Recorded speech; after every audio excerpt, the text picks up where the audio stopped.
Welcome to Issues in the News, where we discuss key issues of the day. I am Nana Daniji. Joining me today are Mr. Talub Amalu and Mr. Adeniran Demola, who is also the news editor, Citizen TV. Good afternoon. Good afternoon. Today, we're going to be discussing three key issues of the news, which is Nigeria summons South African envoy over the xenophobic attacks, President Bola Ahmed Tinubu departs Abuja for official visit to France, and Peter Obi and Senator Rabiu Kwankwaso signal new opposition's realignment. We begin with the rising diplomatic tension between Nigeria and South Africa.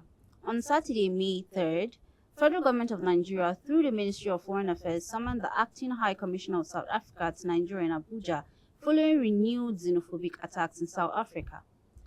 Reports confirmed the Nigerian nationals and business owners were affected in several areas. The Nigerian government issued a formal diplomatic protest demanding immediate protection for its citizens and decisive action against perpetrators. Now, Mr. Talub, how serious is this escalation diplomatically? Yes, it is a kind of a worry for me, and I think Nigerian government is responding strongly now. There's going to be a meeting today between South Africa envoys and Nigerian Commission in Abuja. It's to show the level of seriousness that Nigeria pays to the issues that are happening to Nigeria in South Africa. I think xenophobic attack has been going on for a while, and Nigeria, being a big brother in Africa, has been trying to show some level of maturity in handling this crisis. But the way it's going now, I think the Nigerian government is telling South Africa that enough is enough, and we have to see about what the meeting is going to be today to see what the two countries need to be done to get to address this issue. So that's my view. Mr. Adeniran, what practical steps do you think Nigeria should take beyond just the diplomacy? I think it's in the news that Nigeria is sending or making arrangements to evacuate willing Nigerians. Please underline the word willing Nigerians from South Africa to take them back to Nigeria. Yeah. This is not the first time that Nigeria has been doing this. I think we did that when Russia and the Ukraine crisis started.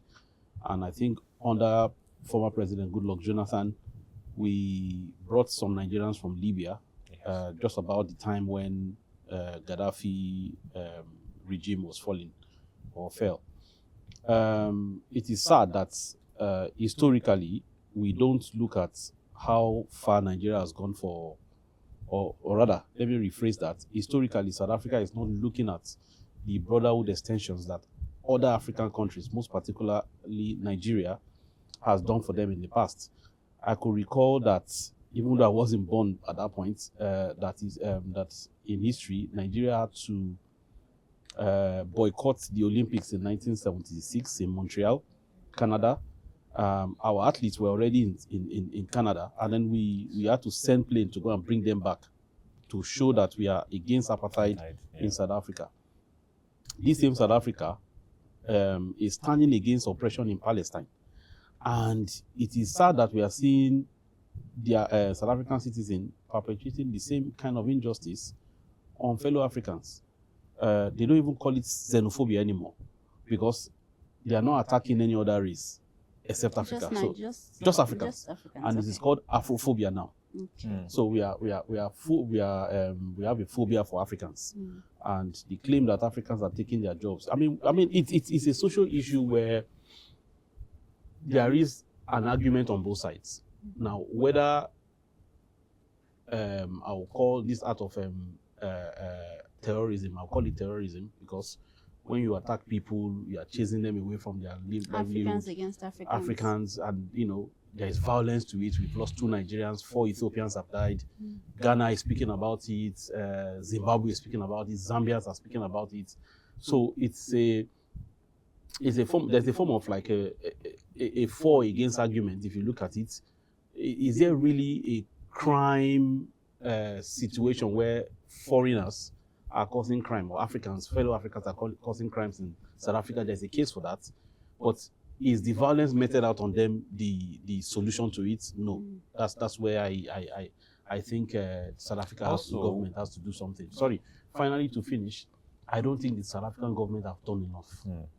I think they are turning a blind eye to it. I don't think they've done enough. I don't think they've educated their people enough. I don't think they've revealed to South Africans how far fellow African brothers went hard against the apartheid regime, where white people dominated them, took their economy, took their lands, segregated them, and put them under deplorable conditions for a long time, for hundreds of years, before the 90s, when Mandela was freed and then they had this independence, and then So keeping it in mind that they are not doing enough, what's a long-term framework do you think could help these xenophobic attacks against Nigerians? I think education.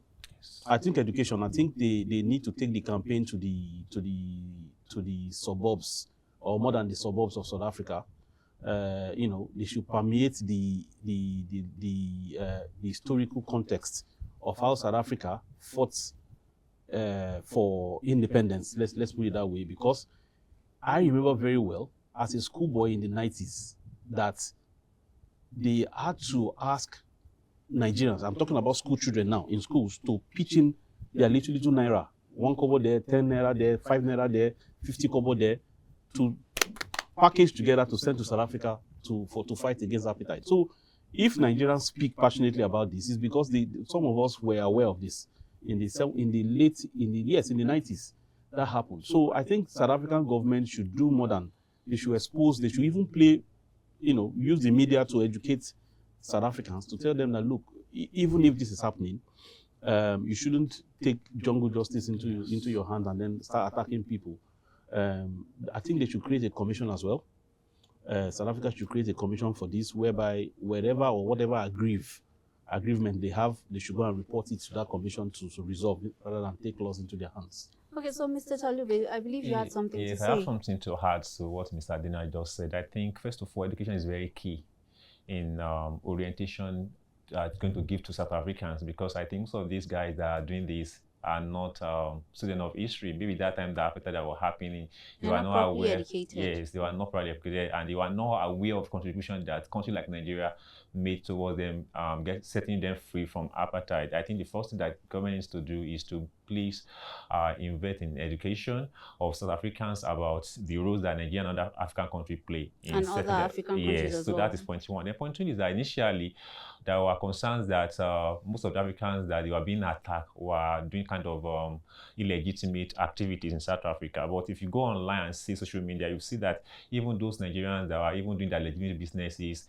selling on the street, working in school or in stores, were being attacked, were being dragged out. So that means that there is no justification again on the part of South Africans that it's only those that were committing crimes that they were attacking. This has shown clearly from the views that we've gotten on social media that even those that are even legitimate Nigerians going about their Nigerian businesses are still being under attack. And I think the last thing is that government needs to show more seriousness about this. I believe that if law has taken its course on one or two South Africans, others will have sit right and say, oh, this is not. So government keeping quiet does not help matter at all. And I think it's going to might create, if it is not taken, it might create tension between the South African government and the rest of Africa, which we don't want to see. Okay, thank you very much. Now to the presidential engagements. On 3rd of May 2026, President Bola Ahmed Tinubu went for an official state investment visit to France, with additional engagements scheduled for Kenya and Rwanda. The president stated that the visit is focused on strengthening economic cooperation, attracting foreign direct investments, and expanding security partnerships, particularly in counterterrorism and regional stability. Now, Mr. Demola, how significant are these foreign visits in delivering like real economic outcome for Nigeria? I'm much more concerned about the security conversation because there's no economic growth. There won't be any economic growth if there is insecurity in the country. I have not seen the full details of what the outline is, but I do know that there is a constance in the president going to France, and I want to believe there is a rest-work relationship with these visits. However, like I said earlier, I would want to see much more investment, much more conversation in around securing Nigeria, because there's no foreign direct investment coming to the country if we are still insecure, and we still have issues of security all over the country. It's not just the investment, it's expanding security partnerships. It is particularly in counterterrorism and regional stability. So I would say he's taking a step towards security, just like you would have said right now. Yes. Counter terrorism. Sorry. I think it's key. We've been grappling with insecurity in Nigeria now, particularly the Boko Haram banditry issue for close to 14 years. I think we want a respite. In whatever way we could get it, wherever we could get it, I think we should open our borders for that. The insecurity has international dimension. So going internationally to have conversations to look for solutions, I think is the right thing. But we want results. That's at the end of the day. Let the results manifest. Mr. Talib, do you think these foreign investment stores are enough or do we need to do like internal reforms to take priority? Yes, international relationship is very key across the globe and for every government. I think that is the right thing for Nigerian government and back on these trips. But is it enough? Yeah, it is. It is in the sense that if we want to put Nigeria as the economic hub for West Africa and in Africa at large, I think is very key for Nigeria government to be involved in all this multinational diplomacy. So the question we need to ask is that are we getting true value from all these meetings? We could recall that President Tinubu has always been moving around the world, and which is good. It's not a bad thing, but the question still remains like, are we really getting values for all these trips? How many industry, how many investors have we had the last 3 years, and what are the effects it has had on Nigeria in terms of employment, in terms of economic growth? These are the questions that we need to look at so as to justify the cost that we are spending on those trips. Okay, thank you very much. Now, finally, a major political development shaping the 2027 elections. Between May 3rd and 4th, His Excellency Peter Obi, former governor of Anambra State, and 2023 presidential candidate alongside Senator Rabiu Musa Kwankwaso, former governor of Kano State and leader of Kwankwasia movement, have been linked to emerging discussions about a broader opposition realignment following the shifts within the ADC and other political blocs. Now, Mr. Talib, does this signal a stronger opposition coalition or political uncertainty? With the recent defection of Mr. Peter Obi and Alhaji Musa Kwankwaso, for me, it shows how organized the opposition party are, in the sense that we all knew that in the issue of Nigeria, if opposition party is going to defeat the incumbent, they are supposed to come together as one and they line up with behind a presidential candidate. And you can see that it played out in last general election 2023 when the opposition party go their separate ways. We see the result how it comes, and it's a win for the ruling party APC. So I think they are going to the same direction now, because we are taught that ADC will be a kind of a coalition for all the political parties and they will line behind a presidential candidate, and by that will strengthen the oppositions to be able to withstand whatever fight the APC want to bring to them. But with this recent defection of these two political bigwigs from ADC to NDC, I think it doesn't look good for opposition party. Mr. Adeniran, with the deflection, how might they influence, or how do you think this will influence voter alignment and party loyalty in the next elections? I think there's still an air of uncertainty in and around the opposition in Nigeria. They've not played their cards very well.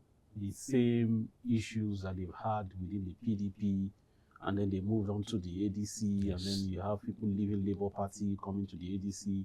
So it's like they're piling up, they are bringing problems and then meeting problems, and then when they face problems, jam problems, they run again to another party. And if you look at the NDC now, I quickly looked at the profile of the NDC when this news broke yesterday, and I saw that all the party officials that they listed under the NDC, they have like a court ordered, like for example, the roles they have. Let's say, for example, the party chairman was installed by the courts, meaning that there are some legal cases, legal question marks in and around this party. So I ask, are these seasoned politicians? They've been pretty much around for a while. Peter Obi came into national limelight in 2006. Yes. Rabi Musa Konkoso, he has been around as far back as the 90s. Yes. And he became governor sometime in 2003. Yes. 23 years ago. Those are the kind of politicians that we have. Why are they playing this schoolboy error, making this schoolboy error? Why are they going to parties that has legal question marks on them? And that's, in Nigeria, what the constitution says is that for you to become any public officer through elections, you must have a vehicle, and that vehicle is the party. That party must be, legally sound. You must have gone through all the works for you, so that you don't have any question mark or you don't have any issue when you win or your candidate becomes elected. So these are the things that is confusing me, that I don't understand. The problem they have in ADC, they couldn't resolve it. But they added more problems. Yes, and then they jumped into another party that seems to have the same legal problem. So are they not doing? Do they have advisors? Do they have lawyers who will tell them, look, it's better for us to create a party from fresh, register, get the logo done, let INEC certify us, and then we drive, rather than go somewhere else where they have their own issues, and then you come with your own issues to them. So those are the things that those are the questions that are out there for these politicians to answer. And there is also this view that it is the president's hands. I from my own point of view, I can't see what the ruling party is doing that is making opposition struggle in Nigeria. Because if that were the case, the parties they are jumping to would not even be in existence. So I'm thinking these politicians have not done their due diligence well. The fault is largely on their own table rather than elsewhere. Okay, so do you think a possible Obi-Kwankwaso alignment will have a stronger outlook to the public than any other party? Looking at 2027, there is a lot still left to play.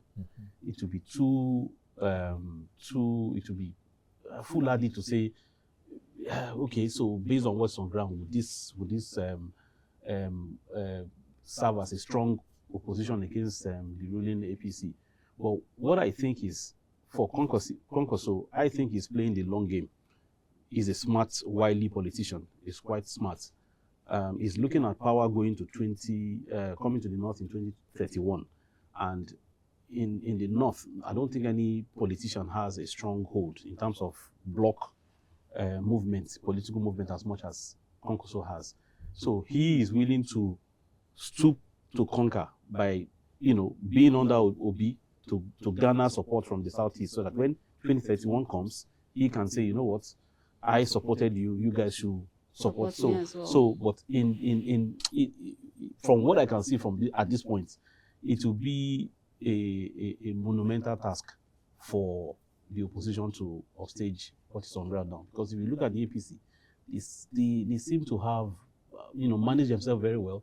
They are not coming out to argue that it's my ticket or it's not your ticket, or they are quite certain about where they want to go, and they want to queue behind the president. And he has close to like 31 governors, all in his corner. So I don't think 2027 is a long game for someone like Kwankwaso.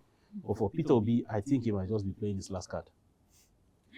Okay, this is where we leave it on today's edition of Issues of the Day. My sincere thanks to my guest today, Mr. Talu Amolu, and Mr. Adeniran Demola, the Chief News Editor at Citizen TV. My sincere thanks. Thank you. This is Citizen TV. I am Nana Deniji. Have a lovely day.